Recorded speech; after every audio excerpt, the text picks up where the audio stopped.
कल वेंकटेश अय्यर का थलापति स्टाइल में कल सेलिब्रेशन, तो वहीं विराट कोहली का फिर से एक हाफ सेंचुरी।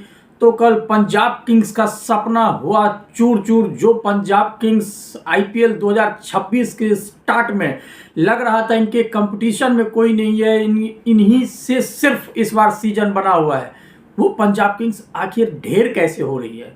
सेकेंड हाफ इनका इतना बुरा दौर कैसे चल रहा है कि मानो कल आसमान पे पहाड़ कौन सा टूट गया श्रेयस अय्यर का, जब उनके चेहरे पे साफ दिखाई दे रही थी कि भैया अब तो बस करो।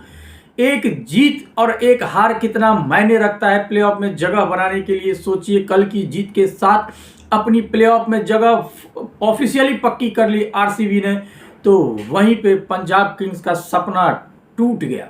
कहीं ना कहीं कि अब फैंस काफ़ी निराश होंगे, उदास होंगे, हताश होंगे। अगर मैं बात करूं पंजाब किंग्स अभी भी अगर कुछ ऐसी करिश्मा कर दे जहां पे बेहतर रन रेट के साथ कुछ ऐसा हो जाए, नीचे के क्रम में जो अभी भी टीम है उनकी परफॉर्मेंस पूरे तरीके से कोलैप्स हो जाए, तो उम्मीद अभी भी बची हुई है। ऐसा नहीं है कि पूरे तरीके से बाहर हो गया, लेकिन कल निराशा तो लगी है। श्रेयस अय्यर के चेहरे पे स्पष्ट दिख रहा था। पंजाब किंग्स के मेंटोर मैनेजमेंट प्रीति जिंटा से लेकर के सभी खिलाड़ियों मायूस थे, हताश थे। लेकिन मैं कहता हूं इसे ही क्रिकेट कहते हैं। अगर आप पंजाब किंग्स हैं तो इधर तो इनके नाम में ही रॉयल लगा हुआ है, रॉयल चैलेंज बेंगलुरु। जबरदस्त कल बल्लेबाजी, कल पाटीदार की आपको याद होगा पिछले मैच में उनकी हेलमेट पे चोट लगी थी जिसके कारण वो ग्राउंड से बाहर थे। कल उनके जगह पर वेंकटेश अय्यर को मौका मिला। वेंकटेश अय्यर की जो बल्लेबाजी रही, ओहो हो। एक तरफ हमने विराट कोहली का जलवा देखा जो कि हम सब हमेशा से देखते हैं, ये कोई नई बात अब रही नहीं। विराट कोहली का नाम मतलब समझ जाइए कि हर दिन एक रिकॉर्ड में एक ऐड होता जा रहा है। कल विराट कोहली ने 37 गेंद में 58 रन, 4 चौके, 3 छक्के, 156 के स्ट्राइक रेट से बेहतरीन बल्लेबाजी की। तो देवदत्त पैटिकल भी क्यों पीछा रहेंगे। देवदत्त पैटिकल 25 में 45, 4 चौके, 3 छक्के, 180 के स्ट्राइक रेट से बल्लेबाजी की। लेकिन वहीं पे कहता हूं कल देखिए स्टार्ट करने के लिए बैथल विराट कोहली, बैथल कल फिर से जल्दी आउट हो गए। ऐसे में कहीं ना कहीं प्रेशर आ गया था देवदत्त पैटिकल और विराट कोहली पे। इन्होंने प्रेशर बनने ही नहीं दिया, एकदम ताबड़तोड़ इनिंग चालू रही। लेकिन जैसे ही आउट हुए देवदत्त पैटिकल, वेंकटेश अय्यर आए मैदान में।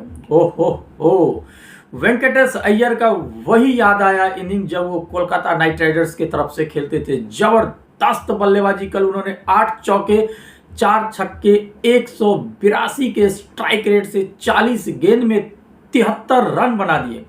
वेंकटेश अय्यर का वो थलापति विजय वाला सेलिब्रेशन मानो पूरी स्टेडियम का दिल जीत लिया। कल टीम डेविड वही फिनिशिंग स्टाइल। टीम डेविड ने 12 में 28 बनाया, 2 चौके, 2 छक्के, 233 के साथ हाईएस्ट स्ट्राइकर रहे कल रॉयल चैलेंज बेंगलुरु की तरफ से। गेंदबाजी की बात करूं कल पंजाब किंग्स की, तो कोई भी कुछ खास कमाल नहीं दिखा पाए। इकलौता हरप्रीत बरार की कल 2 विकेट जैसे ही मिली मानो सेलिब्रेशन में उन्होंने कंपटीशन विराट कोहली का दे रहा हो। उन्हें ये नहीं पता कि सामने कौन है। अगर वो सेलिब्रेशन में इस मोड में आ जाए तो फिर भैया इनके सामने कितना देर आप सब टिक पाएंगे। कल वही हुआ। पंजाब किंग्स इतनी मायूस थी कि ऑन क्रीज जब वो आए, जब वो खेलने के लिए आए, तभी लग गया था ये लोग जीतने के लिए मकसद से नहीं आए। इन्हें लग रहा था कि इनके ऊपर प्रेशर साफ झलक रही थी, और अगर प्रेशर में रहते हो भैया तो मैच नहीं जीता जा सकता है। यह तो कल देखने को मिल गया। क्योंकि श्रेयस अय्यर की जो कैप्टेंसी होती है बेहतरीन होती है, कहीं प्रेशर नहीं रहता है। ऐसे लगता भी नहीं है कि ये मैच जीतेंगे कि हारेंगे, और आसानी से जीत जाते हैं। लेकिन कल ऐसा सस्पेंस बना हुआ था, जब वो इन लोगों को मैं अपने खेलते हुए देखा तो कहीं ना कहीं बहुत बुरा लग रहा था। क्योंकि पंजाब किंग्स बेहतरीन खेली, ऐसे में अचानक किसकी नज़र लग गई कि वो बाहर जाते हुए दिखाई दे रहे हैं, लगभग हो चुके हैं। तो कहीं ना कहीं ये दुखद है क्रिकेट फैंस के लिए। अर्शदीप 4 ओवर में 43 रन देकर के 1 विकेट 10 की इकोनॉमी से। तो वही कल ये भी नहीं चले इनके अजमत। कल इनके अजमतुल्ला को फिर से दूसरा मैच था, 4 ओवर में 38 रन देकर के 9 की इकोनॉमी। मतलब लॉकी फर्गसन तो 14 की इकोनॉमी से, वो क्यों पीछा रहेंगे। तो युजवेंद्र चहल भी कल पीछा नहीं रहे, 3 ओवर में 42 रन देकर के उनकी भी 14 की इकोनॉमी रही। लेकिन भाई बात तो सब बल्लेबाजी की हो गई, लेकिन गेंदबाजी में रॉयल चैलेंज बेंगलुरु की अभी तक नहीं हुई है। रॉयल चैलेंज बेंगलुरु में हम विराट कोहली की बात करते हैं, हम देवदत्त पडिक्कल की बात करते हैं, पाटीदार की बात करते हैं, लेकिन गेंदबाजी में भुवनेश्वर कुमार की बात कोई नहीं करता। वो भुवनेश्वर कुमार एकलौता जो पर्पल कप का अधिकारी है, उनके आसपास भी रिकॉर्ड में कोई नहीं है। Highest wicket taker in the season इस बार आईपीएल में भुवनेश्वर कुमार है। भैया इनकी गुमनामी में ऐसी नाम रही कि इनकी कोई नाम ही नहीं ले रहा है, लेकिन मैं कहता हूं भुवनेश्वर कुमार स्विंग के बादशाह हैं, थे और आजीवन रहेंगे। उनकी जो स्विंग मैं देखता हूं वो मानो ऐसा लगता है कि स्पीड भी हाई नहीं, 140 138 142 की स्पीड से गेंदबाजी करते हैं और बेहतरीन करके देते हैं, और बेहतरीन इस तरीके से करते हैं कि टीम को ये अपना कप दिलाने में इनकी अहम योगदान है। अगर हम बल्लेबाजी में बात करें विराट किंग कोहली की, तो गेंदबाजी में हम भुवनेश्वर कुमार इस बार रॉयल चैलेंज बेंगलुरु की सीजन में कभी नहीं भूल पाएगा। हम तो कहते हैं 2027 वर्ल्ड कप आने वाला है, भुवनेश्वर कुमार पे फोकस करिए, उनको टीम में शामिल करिए, ऐसा मेरा है। आप लोगों को भी अगर राय हो तो प्लीज़ कमेंट में जरूर बताइए, क्योंकि भुवनेश्वर कुमार अद्भुत है। कल भुवनेश्वर कुमार की गेंदबाजी की बात करूं तो 4 ओवर में 38 रन देकर के 2 विकेट फिर से उनके नाम रहा। तो वहीं पे हैजलवुड 4 ओवर में 36 रन देकर के 1 विकेट। तो रोमियो शेफर्ड को तो एक ही ओवर मौका ही मिला, लेकिन गेंदबाजी में कल सबसे अलग अगर देखने को मिला तो रसिक सलामदार को इतना मौका नहीं मिला आरसीबी की तरफ से, लेकिन जब मौका मिला तो उन्होंने जबरदस्त कर दिखाया। कल उन्होंने 4 ओवर में 36 रन देकर के 3 विकेट नॉक इकोनॉमी से जबरदस्त गेंदबाजी की, और इस तरीके से रॉयल चैलेंज बेंगलुरु पहले इनिंग में टॉस जीती थी पंजाब किंग्स, इनको मौका मिला था बल्लेबाजी करने का, और इनको बल्लेबाजी करते हुए इनकी तो जबरदस्त ऐसी फिनिशिंग हुई जहां पे हमें लग रहा था 200 के अंदर सिमट जाएगी, वो 222 तक पहुंच गया 4 विकेट पर।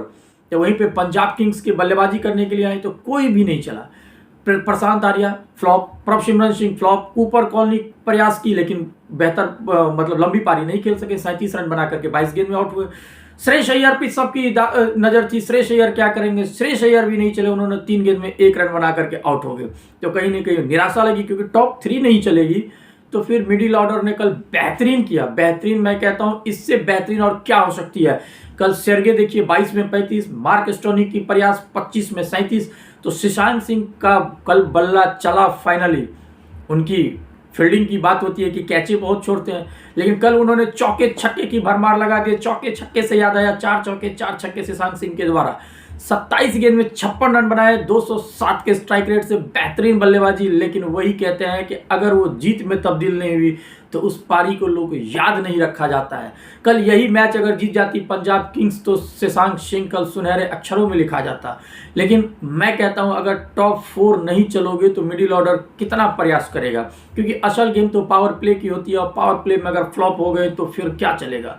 लेकिन इनकी जो विकेट की रही, सोचिए प्रियांश आर्या की कल विकेट 1 रन पे, 18 पे दूसरा प्रभसिमरन की, 19 पे कल श्रेयस अय्यर की, तो फिर क्या ही होगा। प्रयास के ऊपर कॉलनी का रहा, 62 पे चौथा विकेट गिर गया, फिर 93 पे शेरगे का, फिर 160 पे मार्क स्टोनी, ईशान सिंह 194 पर और अजमुद्दुल्ला 199 पर। तो कहीं ना कहीं प्रयास तो बेहतर हुई, लेकिन वही बात है 199 तक पहुंची और यह match royal challenge Bengaluru 23 run से जीत ली।